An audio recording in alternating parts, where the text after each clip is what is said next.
ना हम लोग बात करते हैं क्वेश्चन का, मैं स्टेटमेंट विजिबल करा दे रहा हूं। It says that a company has 6 people in its board of directors B1 to B6। अब ये एक ऐसा क्वेश्चन है जो IMS में भी बना, टाइम में भी बना, CL में भी बना, ये टाइम टू टाइम आते रहते हैं क्वेश्चन, तो स्टूडेंट्स इसमें प्रॉब्लम फेस करते हैं, उनको बहुत ज्यादा इसमें टाइम भी लग जाता है सॉल्विंग करने में। वो कह रहा है 6 बोर्ड ऑफ डायरेक्टर्स हैं B1 से लेकर B6 तक, देन 4 प्रेसिडेंट्स हैं P1 से लेकर P4 तक, देन 3 वर्किंग कमेटीज हैं C1 C2 and C3 are to be formed out of these members. उन मेंबर्स से उन टीम्स को मुझे बनाना है। टोटल पर्सन है 6 + 4 10, तो 10 में से मुझे 3 टीम्स बनानी है C1 C2 and C3। It also says that each of given members of the company has to be a member of exactly one of the committees। तो ऐसा नहीं हो सकता कि यार अगर मैं B1 की बात करता हूँ तो B1 कमेटी 1 का भी पार्ट हो, B1 कमेटी 2 का भी पार्ट हो। वेरी इजी टू अंडरस्टैंड, बहुत ज़्यादा कुछ इसमें एनी पॉइंट समझ में आता है। Now if we talk about committee C1 has the highest number of members and C3 has the least number of members।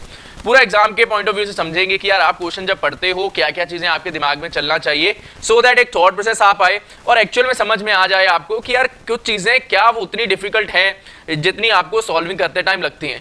क्या वो आपको सॉल्व करना नहीं आता इस वजह से आपको डिफिकल्ट लग रहा है, या फिर वो एक्चुअल में डिफिकल्ट है। इन चीजों के बारे में आज हम सीखेंगे सो दैट आपका एक अप्रोच जो है वो बिल्ड हो पाए। हम बात कर रहे हैं यार कंपनी C1 का। कंपनी C1 के लिए उसने बोल दिया भाई हाईएस्ट है, C3 के लिए उसने बोल दिया लीस्ट है। देन उसके बाद में वो कह रहा है with no two committees having equal number of members. तो ऐसा नहीं हो सकता C1 C2 और C3 में किसी भी 2 में या किसी में 3 में जो नंबर ऑफ मेंबर्स है वो सेम हो जाए। That has to be distinct. Some additional information is also known to us. कुछ हमारे पास पॉइंट्स हैं वो हमारे पास गिवन है। ठीक, सबसे पहला पॉइंट पढ़ते हैं क्या कह रहा है। P3 is not in C2। Second point says that B3 and P4 only work in the same committee। Each committee has at least 1 director and 1 president। या थर्ड पॉइंट एक हमें डेटा दे रहा है। डेटा क्या दे रहा है वो कह रहा है कि यार हर एक, अगर मैं बात करता हूँ कमेटी का, तो कमेटी में एक डायरेक्टर और एक प्रेसिडेंट होना चाहिए। तो इस बात को अगर मैं ध्यान में रखूँ तो मैं कह सकता हूँ यार कम से कम 2 मेंबर यहाँ पे होने चाहिए, कम से कम 2 मेंबर यहाँ पे होने चाहिए, कम से कम 2 मेंबर यहाँ पे होने चाहिए, कह सकते हैं। उसने बोला यार एक बोर्ड ऑफ डायरेक्टर होना चाहिए, कम से कम एक प्रेसिडेंट होना चाहिए, मतलब 2-2 मेंबर सब में होंगे। टोटल जो थे 10% का डिस्ट्रीब्यूशन होने वाला था भाई। अगर 10% का डिस्ट्रीब्यूशन होना है, 2 to 2 ऑलरेडी हो चुका है और सारे के सारे डिस्टिंक्ट हैं। बोला गया C1 हाई है, C3 लीस्ट। मतलब क्या है यार 6 में ऑलरेडी डिस्ट्रीब्यूट कर चुका हूँ, मुझे 4 और डिस्ट्रीब्यूट करने हैं। तो यार अगर ये तीनों डिस्टिंक्ट होने चाहिए तो तीनों डिस्टिंक्ट के लिए क्या पॉसिबिलिटी है, एक 2 आ जाए, एक 3 आ जाए, एक 4 आ जाए। ठीक है, कितना का डिस्ट्रीब्यूशन हो गया, 4 + 3 7 + 2 9। एक बचा, क्या मैं एक इसमें ऐड कर सकता हूँ 2 + 1 में? नहीं जी, फिर 3 हो जाएगा, यहाँ पे 3 और 3 सेम हो जाएंगे, पॉसिबल नहीं है। और मैं दूसरा बात करूँ, क्या मैं इसमें 1 ऐड कर सकता हूँ? अगर मैंने इसमें ऐड 1 किया तो मतलब यहाँ पे 4 मेंबर हो गए, 4 और 4 हो गया, it is not possible. Similarly अगर मैं इसमें 1 ऐड करूंगा तो दिस इज 5, तो मतलब कॉम्बिनेशन क्या बनेगा 5 3 एंड 2। अब इसमें ही स्टूडेंट्स, इतना सा करने में ही स्टूडेंट्स जो हैं वो बहुत ज्यादा टाइम ले जाते हैं, 3 मिनट 4 मिनट सिर्फ ये चीज कैलकुलेट करने को, जो विद इन सेकंड्स आप कैलकुलेट कर सकते थे। बट टाइम ज्यादा क्यों लगता है यार? अगर डायरेक्टली पता है 2-2 मेंबर्स हैं कम से कम, तो पहले लिख लो ना 2-2-2।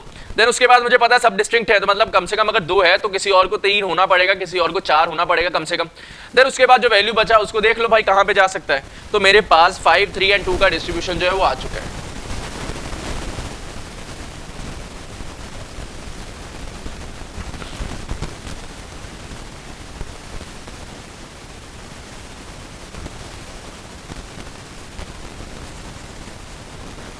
ये मेरे पास डिस्ट्रीब्यूशन आ चुका है। अब हम बात करते हैं यार, मेरे पास टोटल 6 बोर्ड ऑफ डायरेक्टर्स हैं, 4 मेरे पास प्रेसिडेंट्स हैं और मेरे पास सारे पॉइंट्स गिवन है। जैसा कि मैंने अपनी हर वीडियो में आपको बार बार बोला कि यार आपको क्वेश्चंस का स्टेटमेंट रीड करना है, क्वेश्चंस का स्टेटमेंट रीड करना है, आपको ऑप्शन चेक करने होंगे, देखना होगा क्या कहीं से हेल्प है। अब स्टूडेंट्स का क्या मानना है भाई, अपन लोग तो यार जैसे चल रहे हैं वैसे ही चलेंगे, हम लोग अपनी स्ट्रेटजी में कुछ भी चेंजेस नहीं लेके आएंगे। यार यही डिफरेंस क्रिएट होता है। कोई एक स्टूडेंट ऐसा होगा जो 5 से 6 मिनट में क्वेश्चन सॉल्व करके नेक्स्ट पजल भी सॉल्व कर ले रहा होगा और आप अभी तक सिर्फ फर्स्ट पजल पे ही बैठे होगे, क्योंकि हम लोग बहुत ज्यादा कन्वेंशनल वे में सॉल्विंग करते हैं। हम लोग सोचते ही नहीं कि यार क्वेश्चन से भी कुछ हेल्प हो जाता है। अब क्वेश्चन 4 देखो, डायरेक्टली क्वेश्चन 4 देखना। वो कह रहा है P1 is in C2 then which of the following can not be in committee C1। Can not be in committee C1 का मतलब क्या है? इन 4 में से 3 जो होंगी ऑप्शंस वो पॉसिबल होंगी। तो यार अगर 4 में से 3 ऑप्शंस पॉसिबल हैं तो आप यहाँ पे डिफरेंट पॉसिबिलिटीज बना सकते हो, अकॉर्डिंगली आपका आ जाएगा। देखते हैं यार कितना जल्दी हम लोग सॉल्व कर पाते हैं इसको। सबसे पहले मेरे पास बोर्ड ऑफ डायरेक्टर 1 है, देन B2 होगा, then B3, B4, B5, B6, P1, P2, P3 and P4। देखते हैं होता क्या है। वो कह रहा है P3 is not in C2।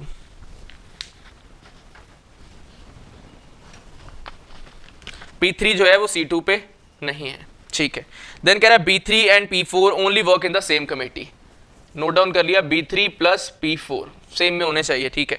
Then कह रहा है each committee has at least one director, हम लोग यूज कर चुके हैं। B1 and P1 can not be in the same committee, B1 and P1 can not be in the same committee, ठीक है। Then he also says that B5 will work only in committee C3, ये जो है वो C3 पे work करेगा।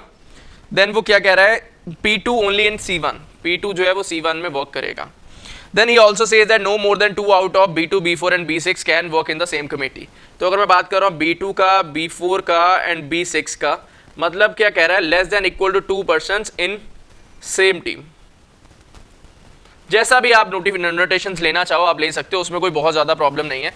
मैंने ये बना लिया, जैसे ही ये बना मैं कह रहा हूँ यार मेरा फोर्थ क्वेश्चन में कह रहा है P1 is in C2, P1 is in C2, ये एक्स्ट्रा इन्फॉर्मेशन मुझे गिवन है, मैंने ये लिख दिया। मैंने क्या किया यार, यहाँ पे भी मैंने C3 रख दिया, यहाँ पे C2 रख दिया, यहाँ पे C1 रख दिया।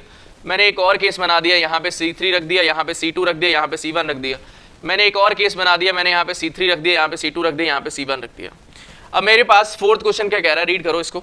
फोर्थ क्वेश्चन कह रहा है if P1 is in C2 then which of the following can not be in committee C1। चार में से तीन ऑप्शन C1 में होने चाहिए, एक ऑप्शन नहीं होना चाहिए। देखते हैं P2 B3 P2 B3 P2 B3 सब ऑप्शंस में है, तो मतलब P2 B3 को C1 C1 C1 C1 दे देते हैं, और ठीक है। यहाँ पे C1, यहाँ पे C1, यहाँ पे C1, यहाँ पे C1। देन उसके बाद में P2 तो ऑलरेडी ही C1 लिखा हुआ था तो कोई दिक्कत नहीं है। P4 की अगर हम बात करें, सारी ऑप्शंस में है P4, तो मतलब यहाँ पे भी C1, यहाँ पे भी C1, यहाँ पे C1, यहाँ पे C1, ठीक है। देन इसके बाद मुझे पता था यार हर एक कमेटी में C1, C2 एंड C3 में कम से कम एक प्रेसिडेंट होना चाहिए, कम से कम एक बोर्ड मेंबर डायरेक्टर होना चाहिए। तो यार यहाँ पे C1 हो चुका है, यहाँ पे C1, यहाँ पे C2, तो मतलब इस पॉइंट पे C3 ही आना चाहिए, इस पॉइंट पे C3, इस पॉइंट पे C3, इस पॉइंट पे C3, ठीक है। देन इसके बाद में और आगे मूव करते हैं, और आगे मूव करते हैं। फर्स्ट ऑप्शन कह रहा है B1 and B2, B1 and B2 में होना चाहिए C1 C2, C1 and C1, ठीक है। देन उसके बाद में कह रहा है B2 and B4, B2 and B4। Then इसके बाद में कह रहा है B1 एंड B4। देन इसके बाद में कह रहा है B1 एंड B6। यहां तक मेरा जो टेबल है वो पूरा बन चुका है। C3 के लिए मेरे पास 1 एंड 2 ऑलरेडी आ चुके हैं, C1 के लिए 1 2 3 4 एंड 5 ऑलरेडी आ चुके हैं। मतलब क्या हुआ यार, इस पॉइंट पे C2 आना चाहिए, इस पॉइंट पे C2 आना चाहिए। 1 2 3 4 5 ऑलरेडी हो चुके हैं, मतलब यहाँ पे मेरा जो है वो C2 आना चाहिए, और यहाँ पे भी मेरा C2 आना चाहिए। सिमिलर बेसिस पे यहाँ पे C2 आना चाहिए, यहाँ पे C2 आना चाहिए, यहाँ पे C2 आना चाहिए, यहाँ पे C2 आना चाहिए। देखो इनमें से कौन सा है जो सेटिस्फाई नहीं होता।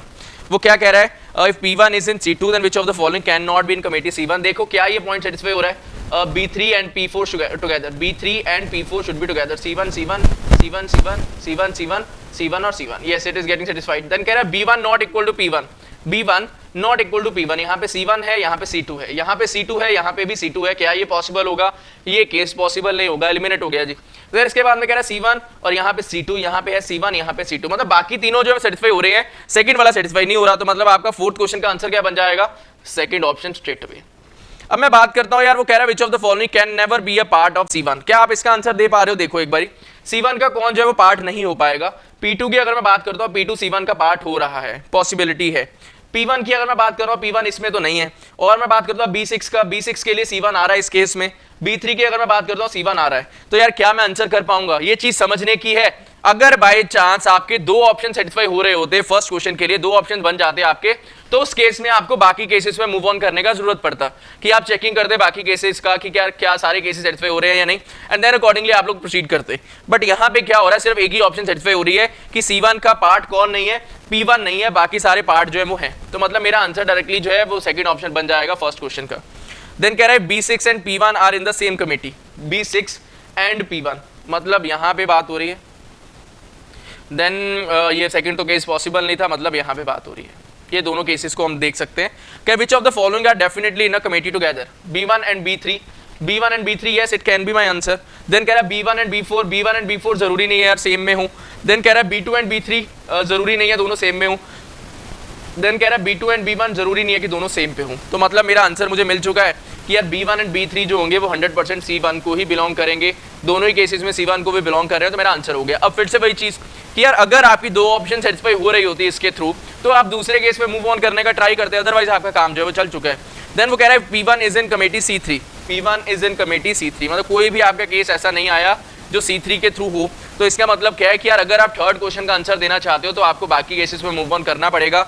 एंड अगर आप थर्ड क्वेश्चन को आंसर दिए बिना 4 से 5 मिनट में इसको सॉल्व करके आगे क्वेश्चन पे मूव करना चाहते हो तो वो आप कर सकते हो। अगर आपको लगे कि यार मेरे पास एक्स्ट्रा टाइम है, मैं इस क्वेश्चन को सॉल्व करना चाहता हूँ, तो आप P1 को कमेटी C3 में देके सॉल्विंग कर सकते हो, अदरवाइज राउंड 2 के लिए भी रख सकते हो। पहली जो सबसे इंपॉर्टेंट चीज़ है वो ये है कि यार अगर आपके दिमाग में अभी भी ये चलता है मुझे 4 के 4 क्वेश्चन सॉल्व करने बाय हुक और क्रुक, तो प्रॉब्लम है। प्रॉब्लम क्या है कि मे भी आप 5 से 6 मिनट में 3 क्वेश्चन निकालो और लास्ट जो क्वेश्चन है वो आपको 6-7 मिनट और लेके जा रहा हो, तो आप एक और पजल सॉल्व कर सकते हो instead of this particular one question. तो अगर आप एक क्वेश्चन को लीव करके आगे मूव ऑन करना चाहो या कर सकते हो, क्या दिक्कत है। अगर मैं बात करता हूँ नॉर्मल अप्रोच का, कि यार कन्वेंशनल वे में जाना चाहते हो, वो भी बहुत ज़्यादा लेंदी नहीं है, स्टूडेंट्स ने 20-25 मिनट दिए हैं, 10 से 12 मिनट उसमें भी इजीली सॉल्व होती हैं चीज़ें। आपको कुछ पॉइंटर्स को नोट डाउन करना पड़ेगा कि यार C1 क्या जो है 5 का फॉर्मेशन है, तो C1 को अगर 5 का फॉर्मेशन करना है तो नीचे 2 आपको सिलेक्ट करने पड़ेंगे और ऊपर आपको 3 सिलेक्ट करने पड़ेंगे, ऊपर आप 4 सिलेक्ट नहीं कर पाओगे। एक वो छोटा सा पॉइंट यूज़ होना था। अगर आपको लग रहा है यार कि उसमें भी आपको प्रॉब्लम है, मुझे बता देना, कोई बात नहीं, मैं एक और वीडियो क्रिएट कर दूंगा जिसमें मैं कन्वेंशनल वे भी एक्सप्लेन कर दूंगा। अगर रिक्वायरमेंट होगा बताना, मुझे लगता नहीं जरूरत पड़ेगी, बट अगर ज़रूरत है उसका तो मुझे बता देना कमेंट करके, सो दैट मैं उसके ऊपर वीडियो बनाऊँ एंड आपका जो है काम चल पाए। आज का जो आपका LRDI का सेट है वो 6:30 PM पे अपडेट होगा। जो 6:30 PM पे अपडेट होंगे LRDI सेट्स, उन सब का मैं ट्राई करूंगा कि आपको वीडियो सोल्यूशन दे पाऊँ। वीडियो सोल्यूशन देने का मतलब क्या है कि यार उसको थोड़ा सा स्प्रेड करो, लोगों तक पहुँचे तो सही, एटलीस्ट पता चले यार कि हाँ कोई LRDI आज सिखा रहा है, तो अगर उनका भी भला हो पाए तो हमारे लिए भी भला है, आपके लिए भी भला है यार, दूसरों आपके दोस्तों को समझ में आएंगी चीज़ें, अच्छा होगा उनके लिए भी। तो थोड़ा सा शेयरिंग जरूर कर देना। That is all from my side for this particular video. I hope you enjoyed the session today. ये जो चीज़ें मैंने सिखाई हैं इसको यूज़ करने का ट्राई करो। 4 से 5 सेट से अगर पहुंचना चाहते हो तो इसी के थ्रू पहुंच पाओगे। ऐसे अगर आप सोच रहे हो ना कन्वेंशनल अप्रोच के थ्रू आप चीज़ों को पहुंचा पाओगे लास्ट स्टेज तक, नहीं पहुंच पाएंगी, 2 से 3 सेट्स की रेंज में ही रह जाओगे। थोड़ा बहुत चेंजेस करने पड़ेंगे तभी आपका काम जो है चल पाएगा। So that is all from my side for this particular session. I hope you enjoyed. That will be all. Thank you and happy learning. All the best. पढ़ते रहो और आगे बढ़ते रहो।